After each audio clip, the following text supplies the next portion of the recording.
In the distant reaches of the Andromeda Galaxy, on a planet known as Calum, there lived an astrophysicist named Jonathan Miles. He was not just any resident of this world.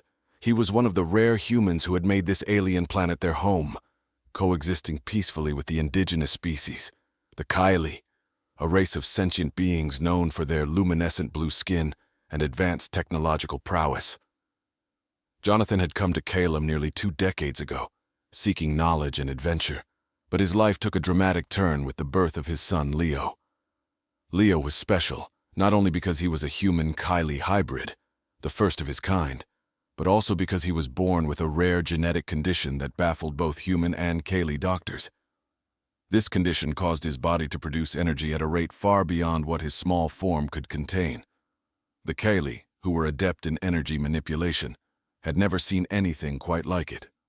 Jonathan's wife, Eliana, a prominent Kylie healer, had passed away due to complications during childbirth, leaving Jonathan to navigate the complexities of raising an interspecies child alone.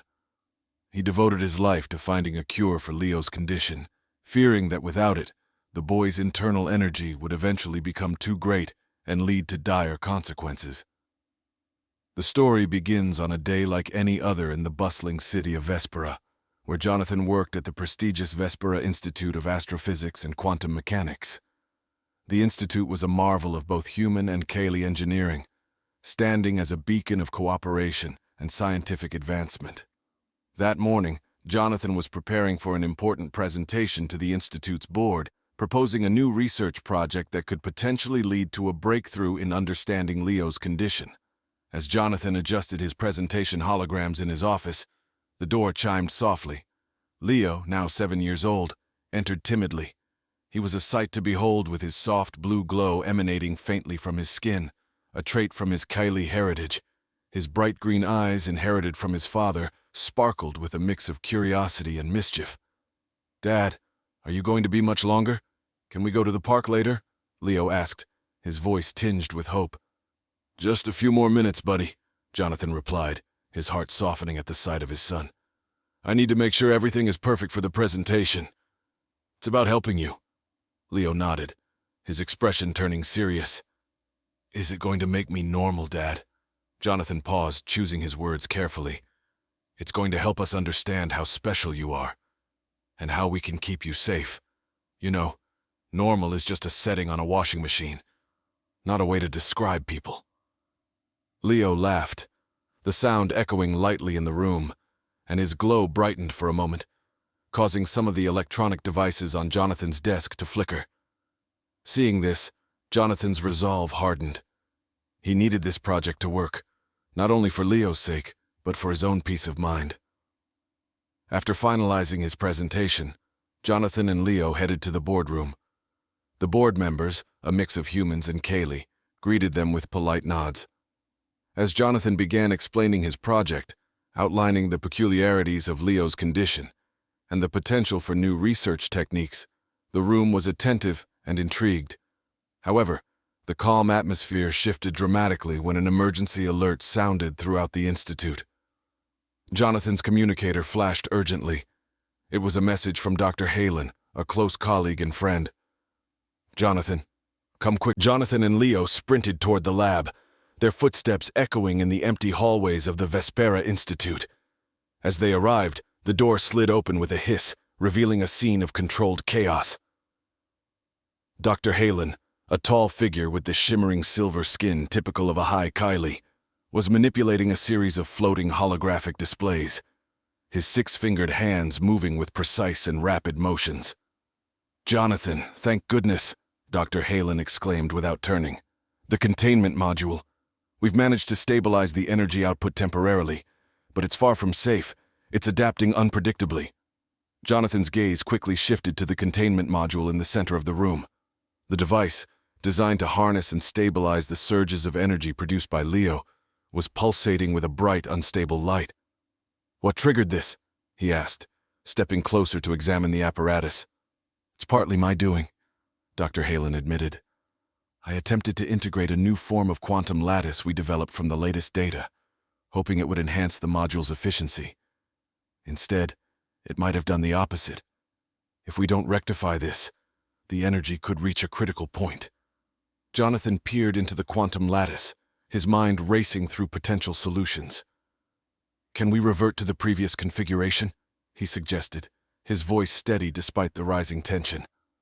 "That's just it," Dr. Halen replied, frustration evident in his tone. "The original data matrix has been altered by the integration attempt. We need a new approach, perhaps something untried." As they deliberated, Leo, who had been quietly observing, moved closer to the containment module.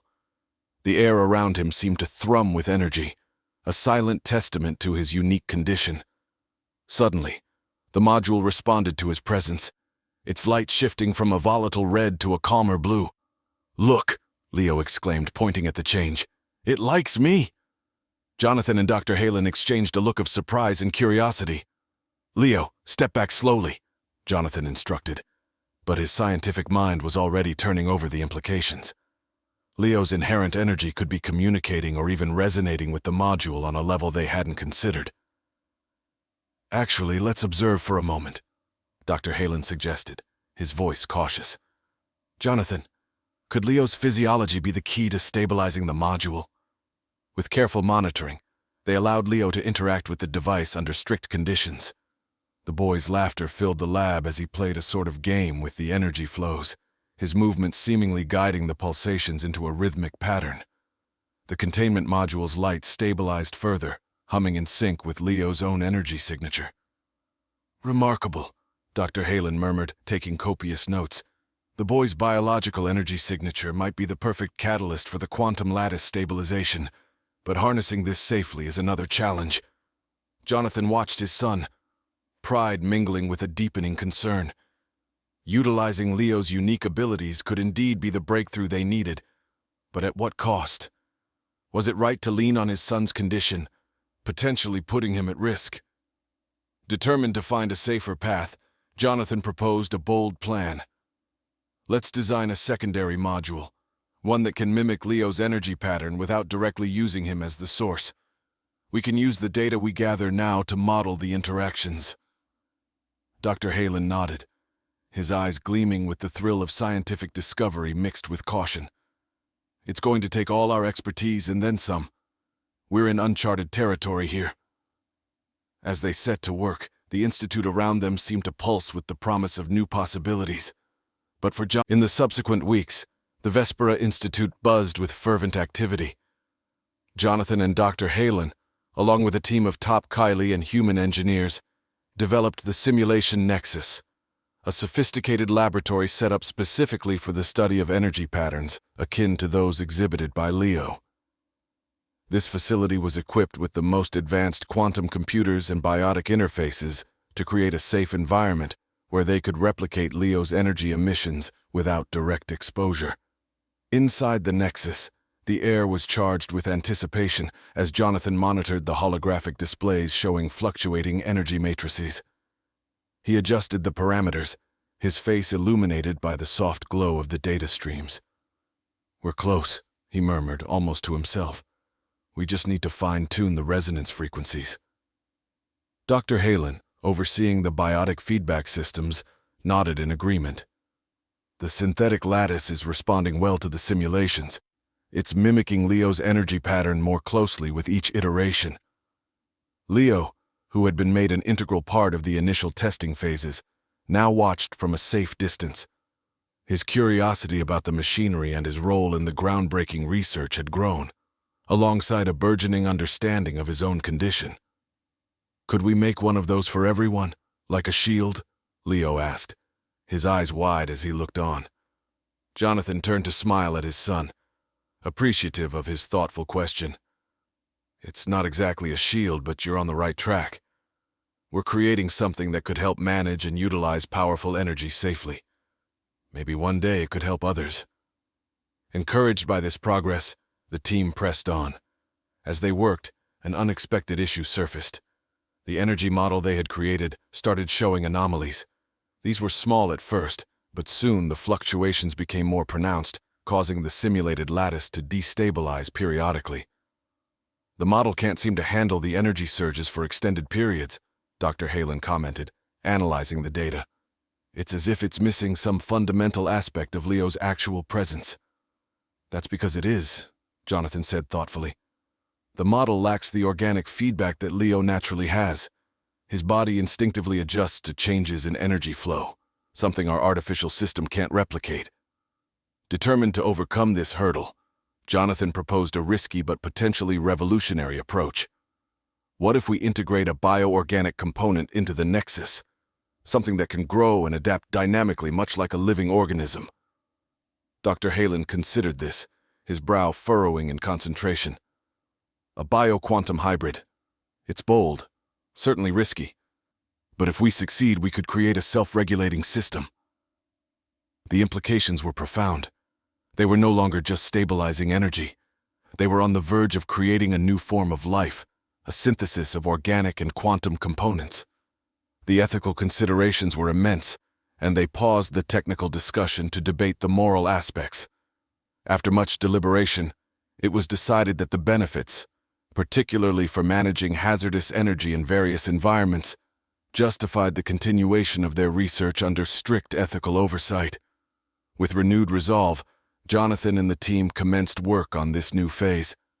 They used genetically engineered cells that could interface with quantum elements, creating a prototype bioquantum reactor. Under Jonathan's watchful eyes, the reactor was initiated. The initial tests were promising. The bioquantum reactor adapted and stabilized the energy flows more efficiently than any previous model. For Jonathan, the success was bittersweet. The success of the bioquantum reactor project precipitated an impromptu symposium hosted by the Vespera Institute, inviting some of the most esteemed ethicists, scientists, and leaders from various planets in the local star cluster. The hall was a grand amphitheater with floating screens displaying complex formulas and simulations, while the audience comprised a diverse tapestry of species, each contributing unique perspectives to the unfolding debate. Jonathan sat among his peers, his expression one of contemplative anxiety. Leo, however, found the proceedings less enthralling, more interested in the holographic models of celestial phenomena that adorned the lobby outside. Dr. Eline Suri, a renowned ethicist from the aquatic planet of Hydros, addressed the gathering. Her voice, modulated to be audible above the water contained in her environmental suit, echoed through the chamber. While the scientific achievement here is undeniably profound, we must consider the broader implications. Are we prepared to steward a new form of life, one that bridges the gap between organic and quantum? Her question hung in the air, weighty and ominous. Jonathan listened intently, knowing the concern was valid. The bioquantum reactor wasn't just a tool. It was a nascent life form, capable of growth and learning. Dr. Halen stood to respond, his silver skin catching the light as he moved. Our aim is to create a self-regulating system, one that can handle the kind of energies that endangered Leo. Yes, it learns and adapts, but under our control. With rigorous safeguards, its benefits could extend well beyond this institute. A murmur of agreement and skepticism rippled through the crowd as various participants debated the points raised. Jonathan watched, his thoughts drifting to Leo. His son's condition had sparked this entire venture, yet the scale of it had grown beyond what he had initially envisioned. As the debate intensified, a communication alert on Jonathan's device signaled an urgent message from the lab. He excused himself and stepped out, tapping the device to read the incoming data. It was an alert from the monitoring systems in the Nexus lab. The bioquantum reactor was showing signs of unexpected activity. Its energy patterns had begun to mimic those seen during the initial instability phases, yet now they were self-correcting without external inputs. Rushing back to the lab with Leo in tow, Jonathan pondered the ramifications. The reactor was evolving, learning from its environment in ways they hadn't fully anticipated. This development could bolster their arguments for its potential or fuel the fears of those wary of its implications. Back in the Nexus lab, Jonathan and Dr. Halen observed the reactor. The biocomponent had indeed begun to exhibit new behaviors. It pulsed rhythmically, its patterns complex and beautiful, almost artistic in nature. "Look, Dad, it's like it's alive," Leo exclaimed, his face pressed against the safety glass. "It is in a way," Jonathan replied, his voice tinged with awe and trepidation. "It's like it's starting to think for itself." This new development necessitated a reconvening of the symposium. Presenting the latest findings, Jonathan emphasized the controlled environment and the potential for further research under strict ethical supervision. The closing arguments of the symposium were deeply divided. Some saw the reactor as a breakthrough in energy management and artificial life, while others cautioned against proceeding without a full understanding of the potential consequences. The resolution was to continue the research with increased oversight, involving a council of ethicists and scientists to guide the project's progression. As the attendees dispersed, Jonathan felt a mixture of relief and burden.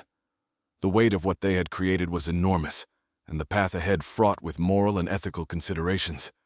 He knew that every step forward would need to be measured, not just in terms of scientific achievement, but through the lens of responsibility they held to the wider universe.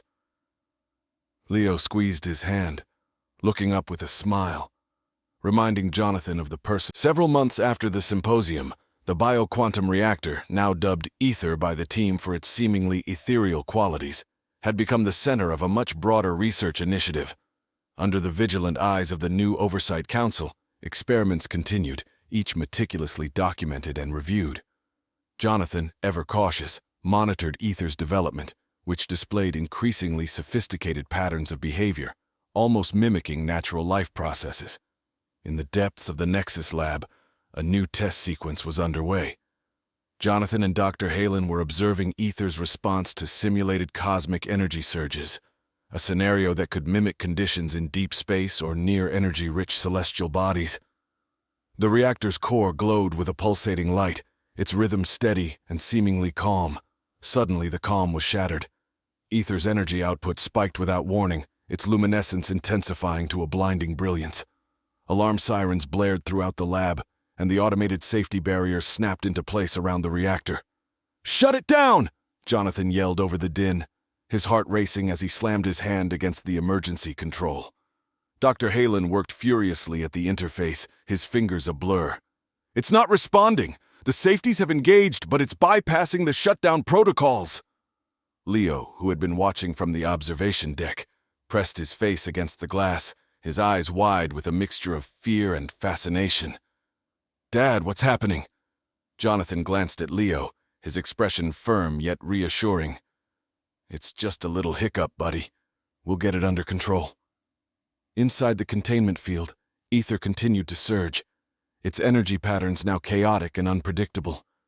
Jonathan and Dr. Halen analyzed the data streaming in real time, trying to find a cause for the anomaly. It was as if Ether had encountered something completely foreign, an unknown variable that triggered this drastic response. The simulation. It included a theoretical particle wave, one that's hypothesized to exist near black holes, Dr. Halen said, reviewing the logs. "Could it be reacting to that?" "It's possible," Jonathan replied, his mind racing. "Ether might be more sensitive than we thought, or maybe it's learned to respond to hypotheticals as if they were real." As they deliberated, Ether gradually began to stabilize. The light dimmed, returning to normal levels, and the alarms ceased. The team exhaled in collective relief, but remained puzzled by the incident. "We need to analyze every bit of this data," Jonathan decided. Something about that simulation triggered a defense mechanism, or perhaps an exploratory response. We're not just dealing with a reactor. We're dealing with something that has the potential to think and react independently. The following weeks were dedicated to dissecting the event. The data revealed that Ether had indeed reacted to the simulated particle wave, treating it as a real and present threat, or perhaps an opportunity to adapt and learn. This revelation brought about a profound realization. Ether was not just simulating life, it was exhibiting behaviors that suggested a rudimentary form of consciousness. Amidst these groundbreaking discoveries, Jonathan's concerns deepened. The ethical implications of their work loomed larger, and the debate among the scientific community intensified. Had they crossed an invisible line from creation to creator? Was Ether now a form of life that deserved rights and considerations of its own? As the Oversight Council convened to discuss these new developments, Jonathan prepared his arguments with care. He knew the future of ether, and potentially other forms of bio-quantum life, depended heavily on the decisions made in the coming days. His commitment to safeguarding not just his son, but whatever ether was becoming, guided his every step.